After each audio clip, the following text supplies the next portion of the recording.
This doorbell camera video shows the horrifying early stages of a fire in a neighbor's property. As the video goes on, you can see as the fire gradually continues to grow, so much so that it eventually reaches the house with the doorbell camera. At the time of the fire, the house owner himself was asleep, though he would be woken up by multiple notifications on his phone claiming motion was detected by his doorbell camera. After reviewing the footage, the house owner would frantically run to get a fire extinguisher. They desperately attempt to put the fire out.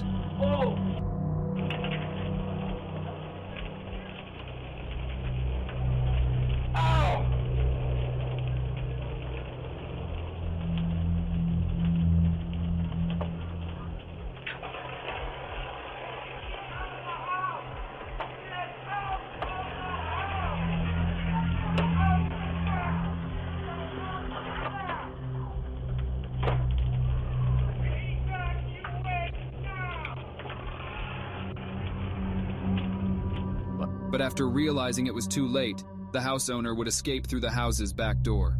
It's pretty safe to say that the motion-detected notifications that woke up the house owner saved his life that night. This video captured a woman frantically knocking on this house's front door. As she continues to do so, she can be seen constantly looking behind her.